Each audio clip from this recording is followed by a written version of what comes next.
You wake to the sound of muffled crying. Again, the walls of your shared row house are thin, and the sobs filter through like smoke under a door. It's 2:47 a.m. in London, 1853. The coal fire has long since gone out, and the chill bites of the quilt pulled tight beneath your chin. But the cold you feel isn't just from the draft that seeps through the cracked window panes. It's from knowing exactly what's happening in the room next door, and that you're powerless to stop it. Your sister Eliza married well, they all said.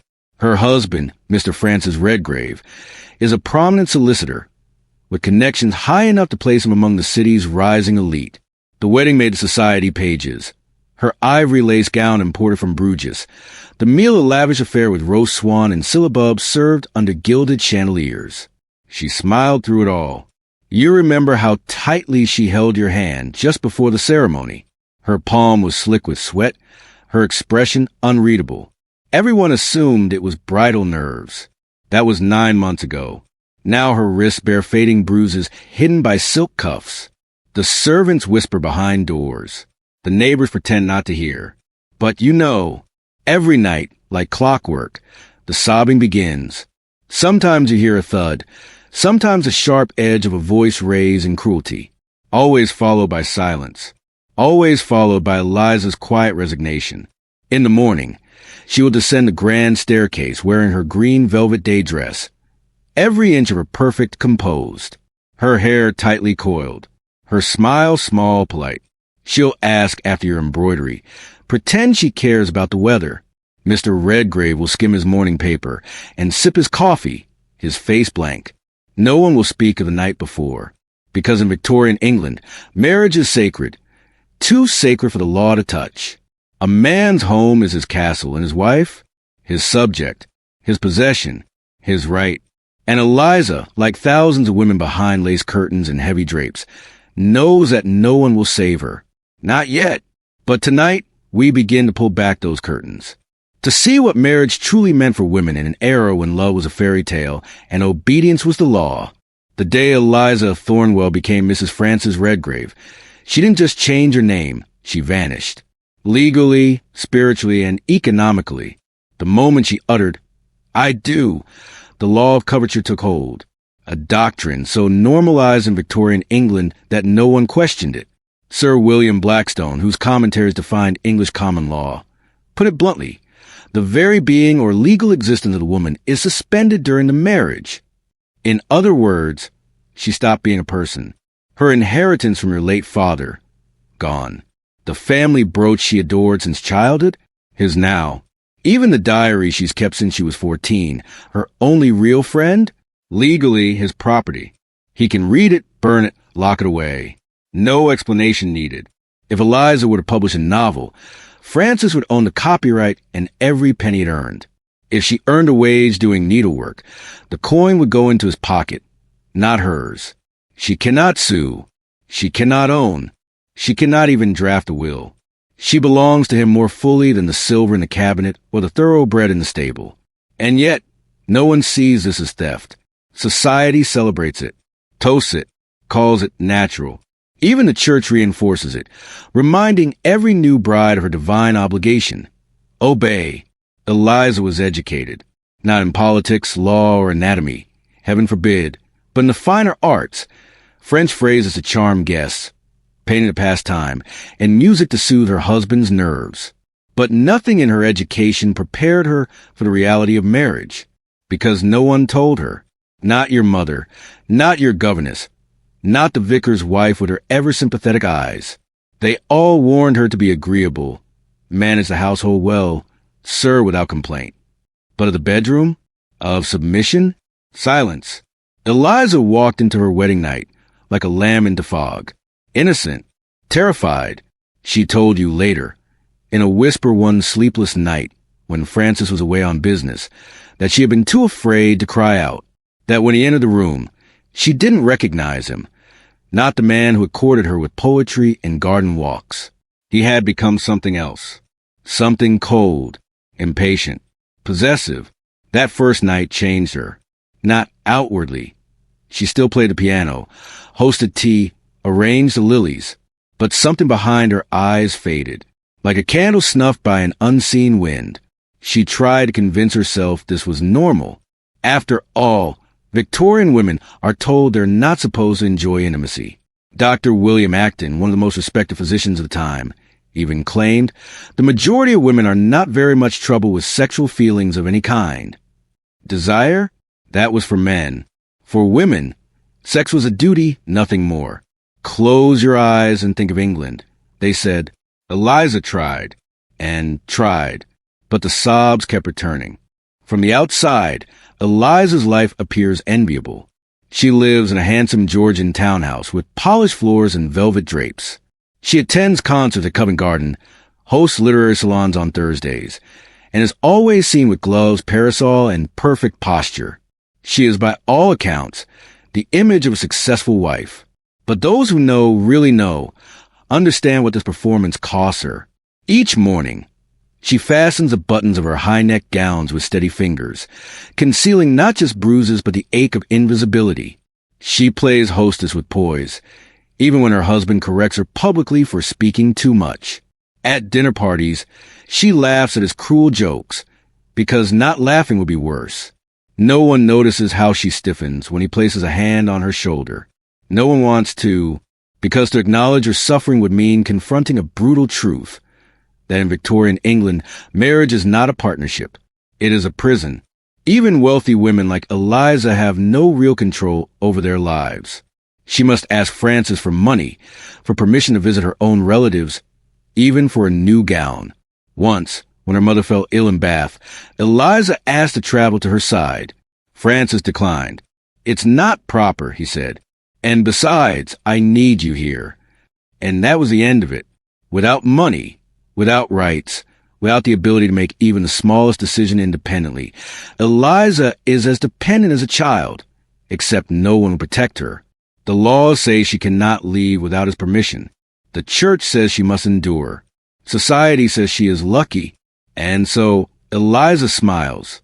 She curates her life carefully. Fresh flowers in the hallway, biscuits for the vicar's visit, a note of music drifting from the piano room. She is the angel in the house, the pure, submissive ideal of Victorian womanhood.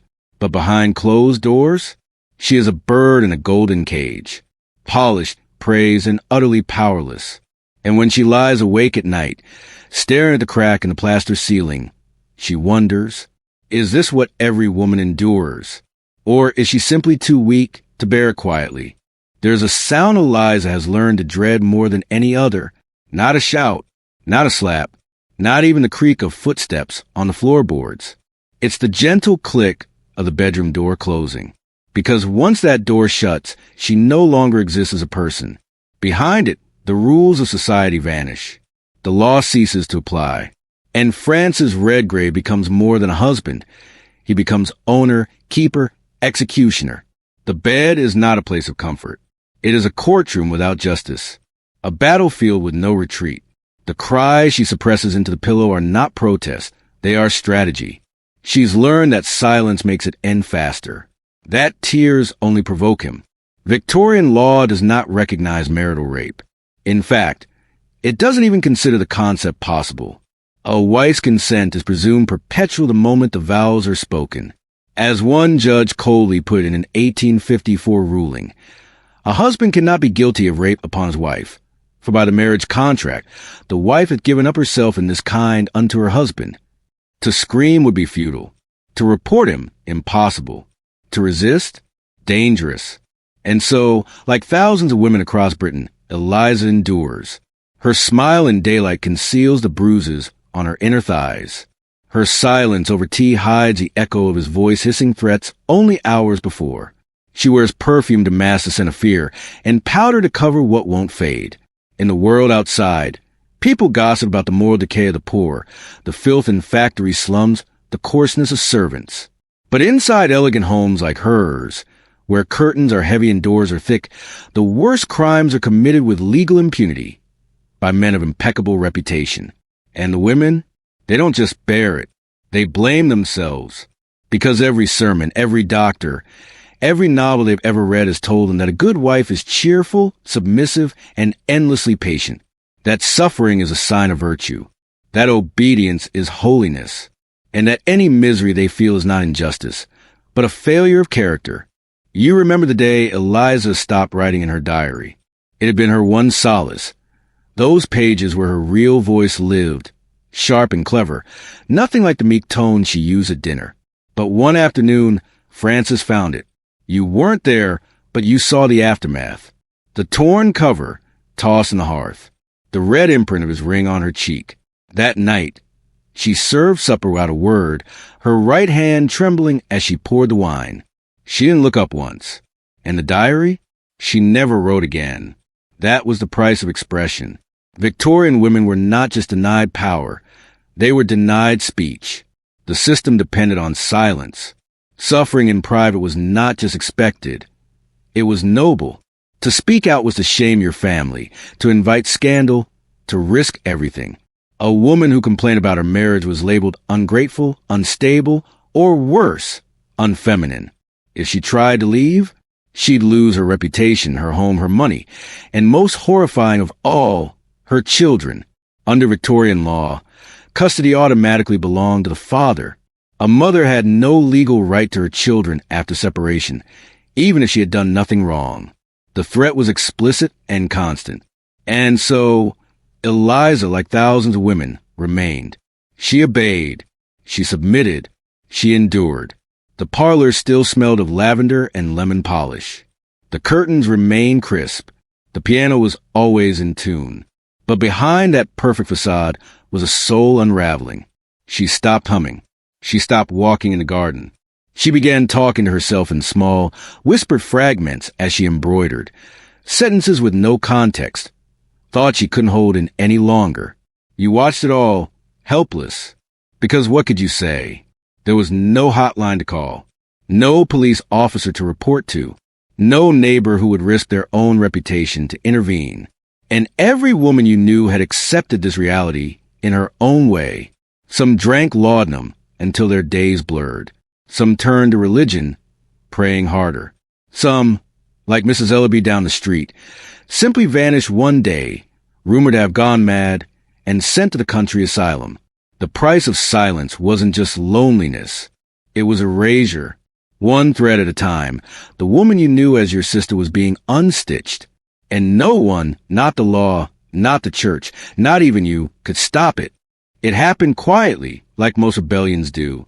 Eliza didn't shout or run away or pen some grand manifesto.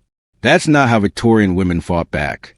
They resisted in whispers, in glances, in choices so small they seemed invisible, unless you knew what to look for. It started with her hair. Frances preferred it pinned high, perfectly coiled in the latest style. One morning, she came to breakfast with it loose, soft waves cascading just past her shoulders. He said nothing at first, but you saw his jaw tighten, his knuckles whiten around the teacup. She had done it deliberately. Later that week, she forgot to dust the drawing room, his sacred space. Then she used his study for her own reading, setting her embroidery frame beside his desk. A trespass.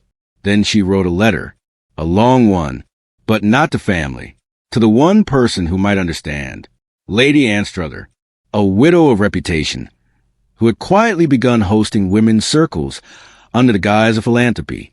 These gatherings were no simple teas. They were meetings of women sharing stories, strategies, survival tactics. Eliza started attending. At first, she said she was volunteering at the workhouse. Frances approved. It made him look charitable. But in truth, she was slipping into a different world. One where women spoke honestly, where words like coverture, custody, and control were dissected like the poison they were. She met others like her, wives with bruises under silk, widows with scars and stories. They spoke of the Married Women's Property Act of 1870, a law that had begun to shift the tides, if only slightly. A law that said a married woman might keep wages she earned, own property in her own name. It was fragile hope, but hope nonetheless. And Eliza began to write again. Not in a diary this time, but in letters, hidden between the pages of hymnals, tucked beneath her mattress. She wrote about the nights, the silence, the shame, the moment she thought she might disappear entirely. Her words weren't angry. They were clear. They were alive. She hadn't escaped. Not yet. But she had found something dangerous and beautiful, her voice.